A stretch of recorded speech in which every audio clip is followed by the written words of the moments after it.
Magandang araw po sa inyo lahat. Ako po si Banat Bay at eto na nga, nako po, breaking news, malupit na malupit. Si VP Sara Duterte lumusob sa kamera. Nako, pambihirang buhay ere. Anyway, eto na nga po, ladies and gentlemen.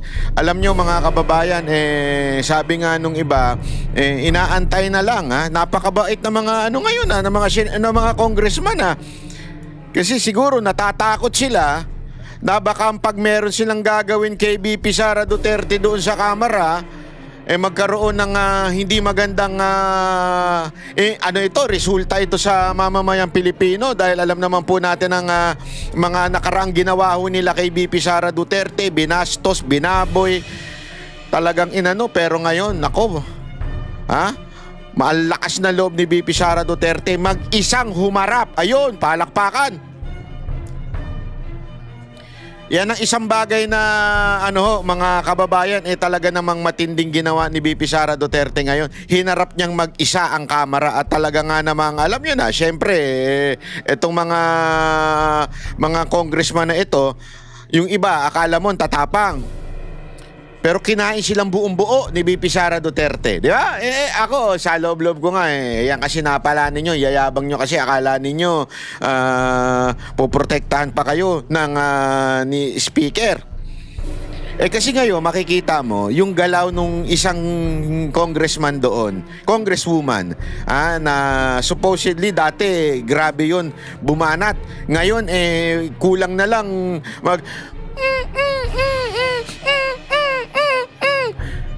hindi, talagang panayang talagang ang galang. Ibig sabihin nun, ano ibig ko lang sabihin nun?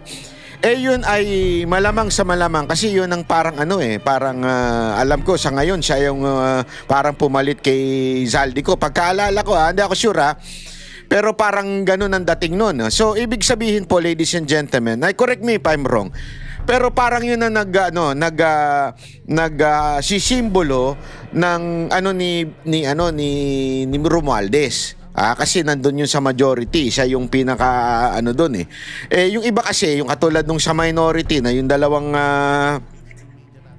galing sa bundok na mambabatas, wala yun. Alam naman natin ang karakas ng mga galing sa bundok ng mga mambabatas di ba? Talagang talagang walang pinag-aralan yung mga yan. So ito namang isa, halatang-halatang kung paano sila takot yung majority dito kay VP Sara Duterte papakita ko sa inyo kung paano nilusob ni VP Sara Duterte etong kamera at grabe akala mo kung yung pagtatanong sa kanya talagang akala nila mabibitin, pero ladies and gentlemen, binaboy ni VP Sara Duterte. At ang maganda dito, yung ginagago ka na hindi mo pa alam. Hindi, alam mo, yan ang pinakamatinding panggagago sa lahat, yung hindi mo pa alam na ginagago ka. Kasi alam mo, kung ikaw, halimbawa, babastusin ka. Kuwari, isang tao, binabastos ka, di ba? Pag ikaw, relax ka lang, yun ang babastos sa'yo ang nagbumukhang tanga. Tama, mali. Pero ito, ladies and gentlemen, siya po, yung si VP Sara Duterte, ay relax lang. Pero bumabanat siya na hindi alam ng mga congressman doon. Ganun kagaling si VP Sara Duterte. Ginagago niya na yung mga kausap niya, pero ganun pa lang siya. Panoorin natin makakala ninyo niloloko ko kayo. Ito, pasok. Going to the next from the minority leader, Congresswoman Reneco. Please go ahead. Good morning to the Vice President. Good morning to my colleagues. I'd like to take off po sa questioning ni Representative Tino. Meron po kasing minention na list of destinations na tinake ni Vice President this year under Travel Authority. But we like to take note na in a press conference of the Office of the Vice President, sabi nila matalino ito. Itong nagtatanong nila, sabi nila mga cum laude, mga laude, ganun. Bakit ang tagal? Ang tagal mo magsalita. Sabihin mo na kung anong gusto mo itanong. meron pong security and staff na kasama si Vice President. So can we ask po, no, paano po pinopondohan yung pagpunta, flight and accommodations ng staff and security ng OVP? Madam? Madam Chair,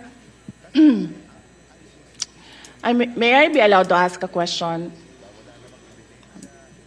Yan na, yan na. Yan na. Depende sa nature, Madam Vice President. Yes. Magpinsan po ba si Congressman ko ngayon tsaka si Zaldico? That's the best. Look. That's the best question ever.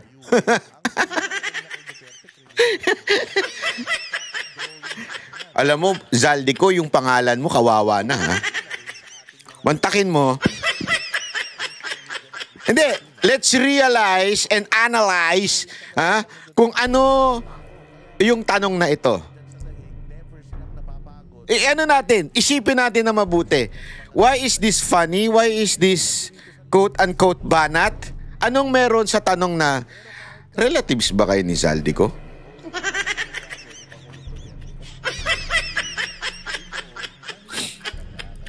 Just to for you to understand. Halimbawa lang.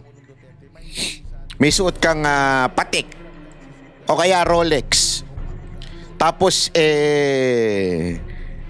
kumakagasta ka tila parang wala kang katapusan. Ika nga, ibig sabihin parang walang bukas. Parang gano'n, di ba? Tapos bigla ka sinabihan na, kamag-anak po ba si Zaldico? Ng kaibigan mo. Ano ibig sabihin nun? Para sa kaalaman natin, nilagay nyo dyan.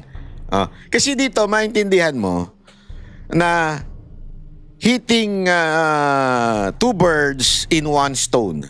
One, bumabanat siya dun sa babae na nagtatanong sa kanya. Two, binabanatan niya si Zaldico. Para bagang sinasabi ni VP Sara Duterte dito, ganun ka ba?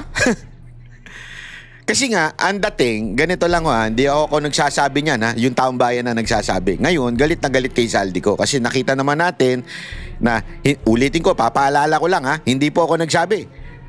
Si Ma'am VP Sara Duterte, siya nagsabi. Sabi niya, etong may hawak ng budget natin, si Romualdez, si Zaldico.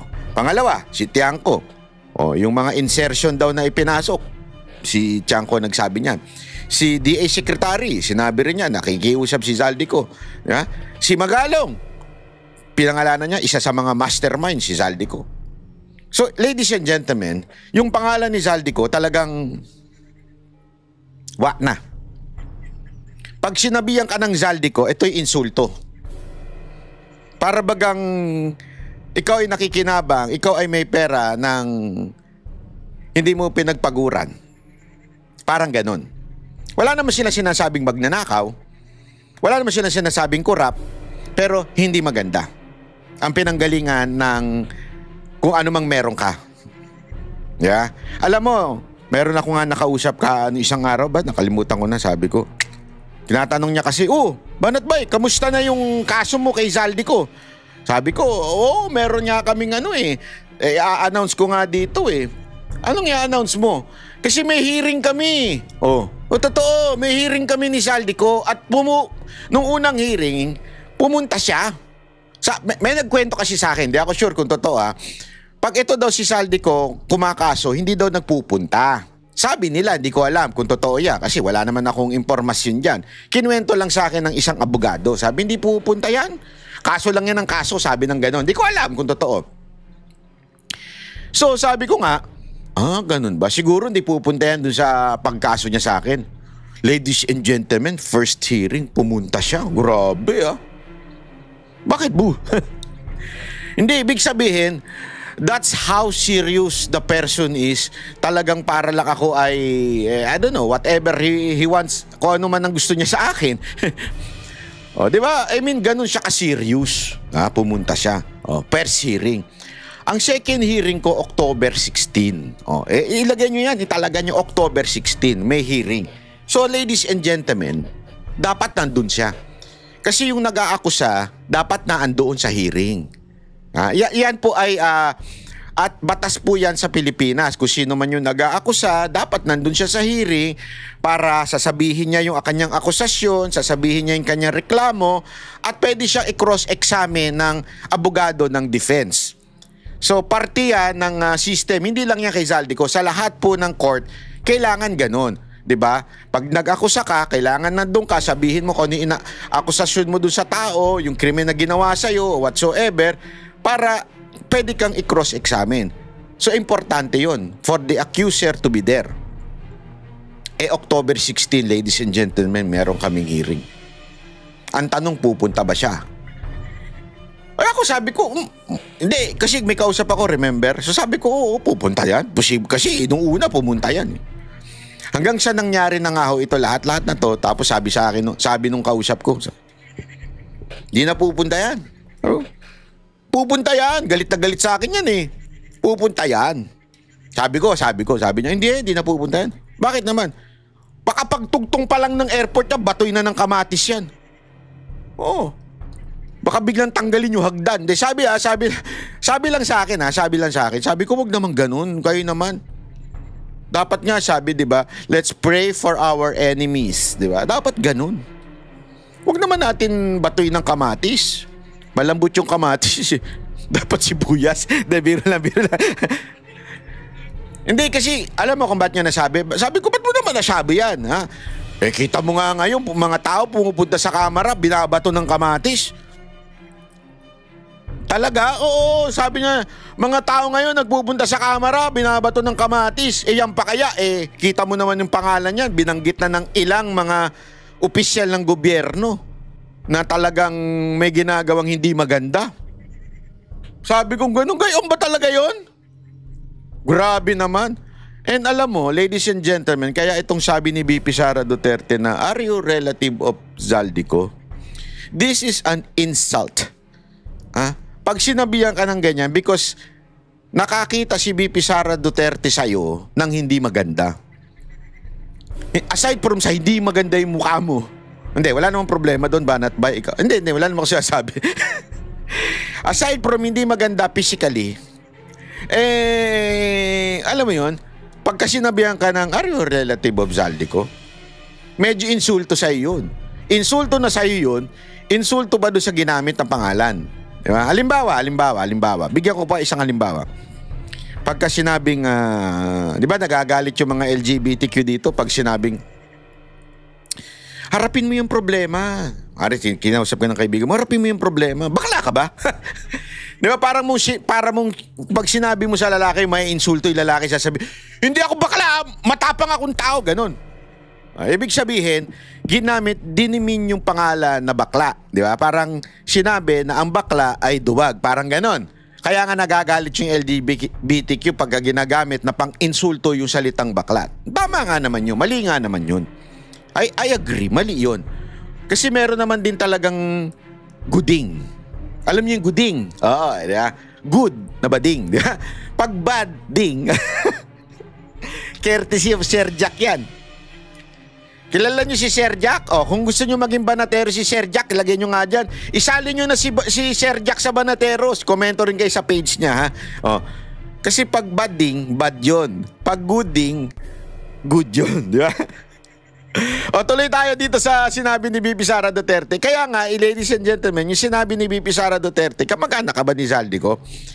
Parang sinasabi niya na masama yung pangalan na Zaldico at yung ugali mo, ugaling masama. Tama, mali. Parang ganun. Ano po yun?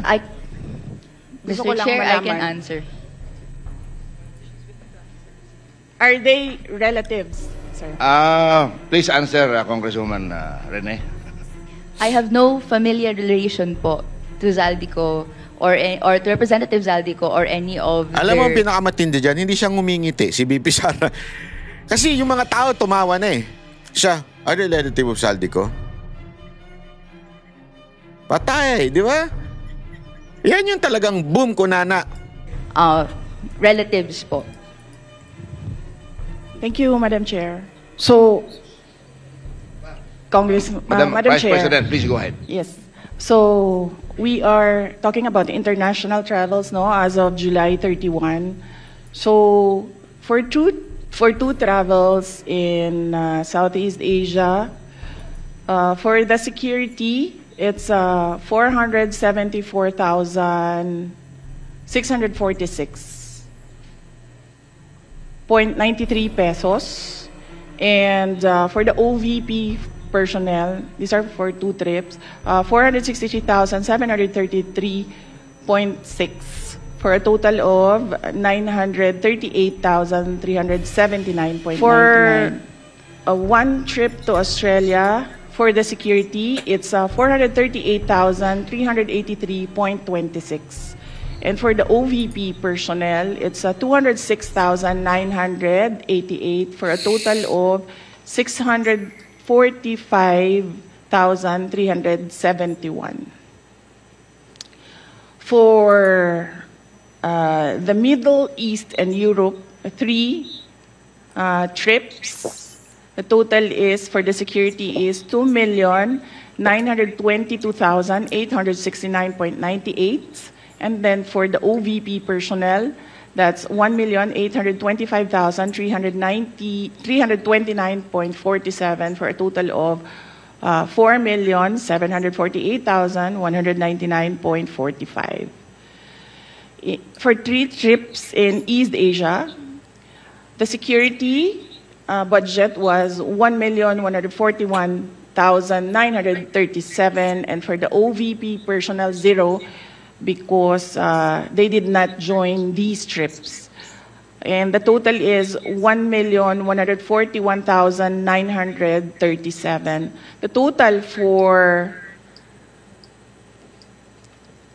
9 trips for both the security and OVP personnel is 7,473,887.70. Thank you, Madam Vice President. Congresswoman Ko. Mr. Chair, may we request a detailed copy of the report that the Vice President gave in relation po sa spending po ng security and staff for foreign trips abroad. We will request the Office of the Vice President to supply the committee with such record. Thank you, Madam. Yes, sir. Mr. Chair, I'd like to ask another follow-up question. Ilan po yung staff and security na dala po ng Office of the Vice President in these trips na funded po, na of this breakdown ng fund na binigay?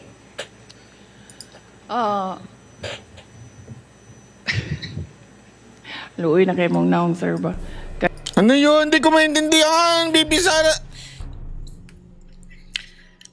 Meron ba ditong Bisaya na pwede mag tutor sa akin? Private tutor? Kasi lagi na lang ako hindi makaintindi ng Bisaya. Hindi po kasi ako Bisaya, mga kaibigan. No, baka merong private tutor dyan. Ano requirement, Banat Bay? 16 to 21. Ay, bata naman nun, 16. 7. 18 to 21 years old.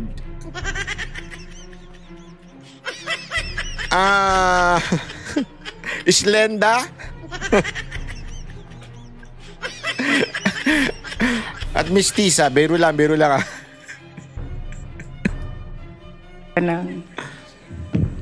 Madam Chair, for the security, I understand they recommend, the Armed Forces of the Philippines recommend 3 to 4 security personnel, but the Office of the Vice President only approves 2 security personnel.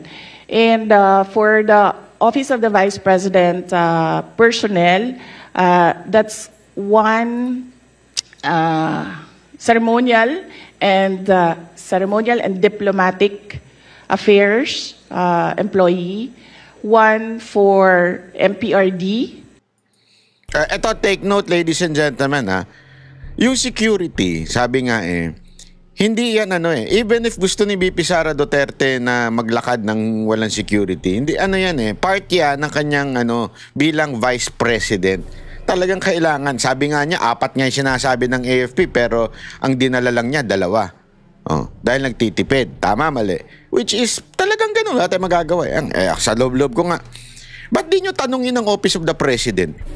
Pag bumiyahe sa ibang bansa, I mean, ilan ang security? Ginagastusan ng taong bayan nyo, ladies and gentlemen. Bakit wala nagtatanong? Oh. Ako, agree ako na dapat talagang merong security ang presidente. Part yan eh. Kaya nga ito, ladies and gentlemen, hindi naman po ito Senate President o yung mga Senate President nga, yung Chief Justice, meron sila talagang allotted security na nakalagay dyan. Ang Vice President pa kaya? Nakalimutan nyo ba yan ang papalit pag nawala ang presidente? Ibig sabihin, you have to secure that. Not just political baka isipin niyo dahil sa political lang kaya kailangan hindi. Dahil yan po ang mandato ng konstitusyon. Yan po ang sinasabi ng konstitusyon. So kailangan protected dyan. Ewan ko nga dito sa mga... Hindi ko alam sa mga nagtatanong na ito Bakit parang ayaw nyo nang may pumoprotekta kay BP Sara Duterte? Meron ba nagbabalak? Meron? Baka naman meron nagbabalak. Di nyo lang sinasabi Hindi, I mean, baka may alam kayo. Wala naman ako sinasabi sila yung nagbabalak. Hindi, baka may nagbabalak. Baka lang meron kayong info, mga intel. Kasi parang kini-question yung security niya. That is the Media Relations and Public Affairs Division. And then one for as assistant to the Vice President. So those are the approved personnel who joins the Vice President in her trips. To clarify, Mr. Chair, these personnel in total ay sinagot ng OVP fund of totaling 7.4 million pesos sa ating mga foreign trips. Madam Chair, not all foreign trips, as I mentioned. Security is always recommended by the Armed Forces of the Philippines, but some trips do not have OVP personnel because there are only 3 trusted OVP personnel who can do the work that I demand from them, and sometimes they are not available. Okay. Congresswoman Go. Okay, thank you, Madam Chair. So to confirm, ito pong mga trips na to that was mentioned, are these trips personal in nature that required po yung presence ng personnel and staff? Mr. Chair, I believe, with all due respect with my colleague in the minority, I believe the question is irrelevant. Because even if the Vice President travels on her personal capacity, we cannot disassociate herself from the office of the Vice President. Tanga kasi yung nagtatanong Hindi, sorry That's the truth. Personal o hindi personal yan, kailangan may bantay. Sige nga, yung presidente nga. Hindi, kasi tanga-tanga Yung presidente nga, ito, tanongin ko kayo. Yung presidente, kunwari, tapos na siya sa Malacanang, uwi na siya sa bahay, matutulog na. Babantayan o hindi? Ano na yan Beyond the office hours na yan Gago, hindi security guard yung mga yan. Hindi kasi makakala niya security guard yung mga yan na may oras. Hindi, halimbawa, di ba, may security guard na mayroon duty lang, 8 hours. Hindi pala, 12 hours, kawawa naman ng mga SG natin. 12 hours, di ba? Titigil na yan, di na kasi, yun lang ang usapan. Kunwari, isang pabrika, o kaya, wag naman pabrika. Kunwari, ito lang, babantayan mo lang siya sa gabi pag wala yung mga taong nasa, yung opisina na yun, maliit na kapihan. Sa gabi ka lang, kasi, delikado sa gabi, maraming dyan, pero pag sa umaga, nandito na yung mga manager, wag okay na. Hindi ganun yun. Ang Vice President pa rin yan, kahit matulog yan. Kahit yan pumunta ko saan, Vice President pa rin yan. Tatangat, ewan ko ba dito sa nagtatanong Kaya buti na lang, binara nyo itong Mapapamura ka talaga Alam mo talaga ako, mainit ang ulo ko sa mga tanga. Hindi, totoo talaga Sorry pero ako talaga ayoko ng tanga Kaya nga minsan grumpy old man ang tawag sa akin Hindi, grumpy cute old man. Kasi ba naman, kahapon nagpunta ako sa restaurant. Nagbibisik Panay kwento mong animal ka. Bakit ba? Gusto ko magkwento. Nagbibisikleta ako, di ba? Bisikleta lang. Ganyan ako, bisikleta. Parang Amsterdam ang dating, di ba? So, tumigil ako doon sa harap ng restaurant. Sabi ko, te, may table pa. Kasi nakita ko daming tao. Diba? Daming tao. Sabi ko, te, meron pa ba table for one? Sabi ko. Meron pa ba? Alam mo sagot sa akin? Sir, saan yung paparada yung bisikleta nyo? Putang ina niya. Sabi ko, te, anong pakialam sa bisikleta ko? Kahit sa ko iparada yan, wala ka nang pakialam dito sa bisikleta ko. Gusto ko ipanakaw to, buhatin ng ibang tao, wala ka nang pakialam doon. Ang tinatanong ko, kung meron bang table para sa akin? Talagang gumanon yung ano ko. Sabi ko, anak ng wewe to ah. Te, wag mong tanungin yung bisikleta ko. Dito to, bidara ko eh. Sabi ko, wala kang pakialam sa bisikleta ko, te. Kung gusto kong panakaw yan, papanakaw ko yan. Si Banat Boy, concern lang yung tao eh. Sabi ko, asikasuhin mo kung meron akong pwede ba pang isang tao dyan. Oh. Alam mo not once but twice. So, nandun ako, nag-aantay ako sa labas. So, bumaba ako ng bisikleta. Sabi, alam mo ginawa? Nagtawag pa ng isang waiter. Sabi, yung bisikleta niya. Te, ano ba pakialam mo sa bisikleta ko? Hindi, ito, seryosong kwento ito ha. Seryosong kwento ito. Sabi niya yung bisikleta niya. Te, ang hinatanong ko, kung meron pa bang available na space para sa akin kasi kakain ako. Kasi kung wala na, aalis na lang ako. Bago ko iparada yung bisikleta ko sa tamang paradahan. Nagigits mo, te? Ano to? Kaka-high blood? O tuloy, parang ganito yung nagtatanong eh. Ano sabi niya? Pagka-personal ba, kailangan kasama ang security mo? O di ba? Hindi. Ako nagtatanong lang sa inyo ha. Ako nagtatanong lang. Anong klase katangahan yan? Vice President yan. Ano, kailangan, hindi, tapos na ho ang trabaho namin kasi matutulog na ho kayo. O tapos na ang trabaho namin kasi mamamasyal na kayo. Uwi na kami. Ganon? Ba't ba gusto nyo mag-solo si VP Sara Duterte? Ako tuloy nagdududa na ha. Hindi, ako tuloy nagdududa na. Tila gusto ninyo mag-isa si VP Sara Duterte parang wala nagbabantay. May kaibigan ba kay NPA? Hindi, ako nagtatanong kasi ang galit na galit kay VP Sara Duterte yung mga NPA. May kaibigan ba kay NPA? Na nagbigay ng info sa inyo. Nagtatanong lang. And staff? Mr. Chair, I believe, with all due respect with my colleague in the minority, I believe the question is irrelevant. Because even if the Vice President travels on her personal capacity, we cannot disassociate herself from the office of the Vice President. She's still the Vice President. Exactly. The reason for the travel is business, but she could also travel in her personal capacity, but she's still the Vice President. So I believe the question is irrelevant. With all due respect with my colleague. Mr. Chair, Thank you. just to respond po, this is just a mere question. Whether... Hindi, madam, stupidity yung question mo. Hindi, sabi pa naman nila matalino ka kasi nakita ko kino-compare ka doon sa doon sa pangalan nito yung si Barsaga, yung batang Barsaga. Kino-compare ka doon matalino ka daw eh. Bakit yung tanong mo pantanga? Tanungin mo pa ba yan?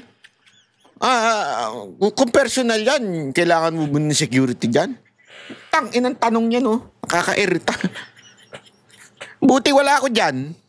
Ma-ethics talaga ako dyan. Pag ako naging congressman, sigurado ethics abutin ko. Oh.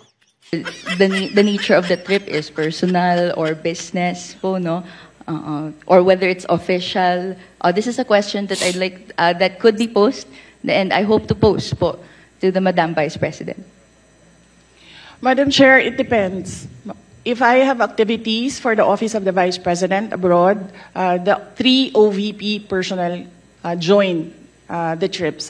But if the trip is purely personal and I do not have events for the Office of the Vice President, they do not join the trips. So in the graph, in the table that I mentioned earlier, Yan, malinaw yan ha.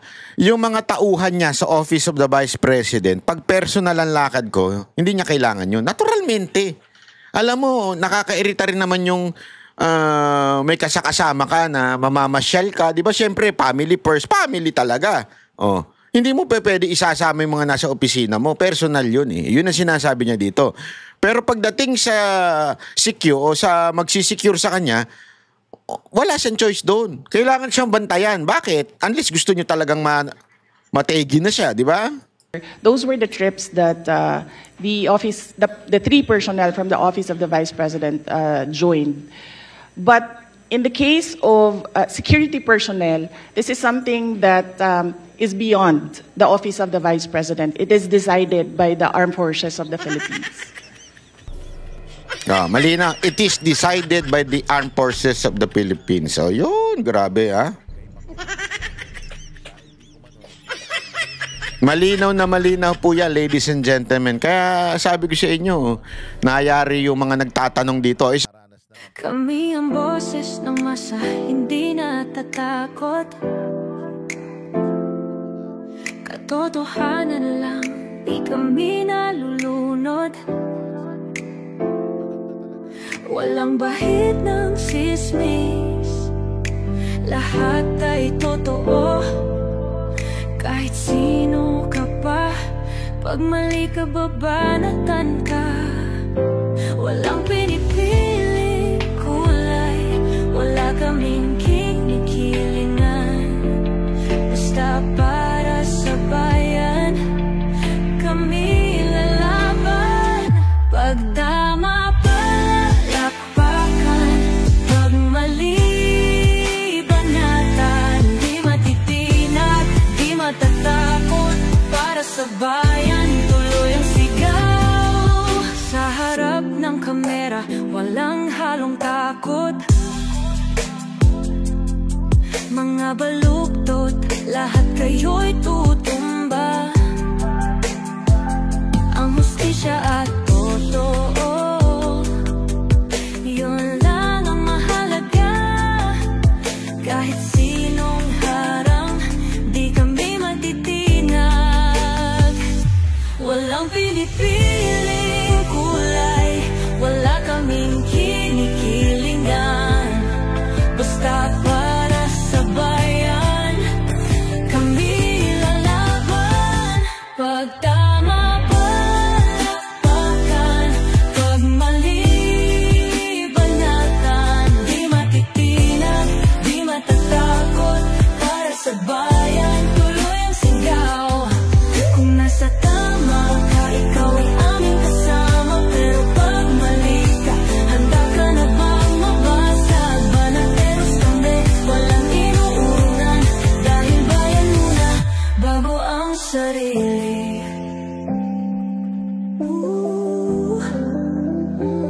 Bago ang sarili.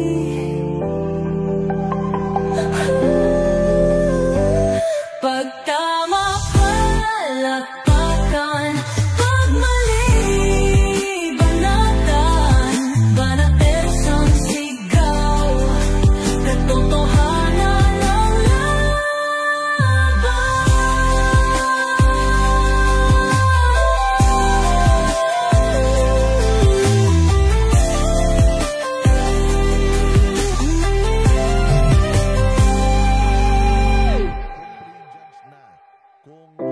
Sa harap ng kamera,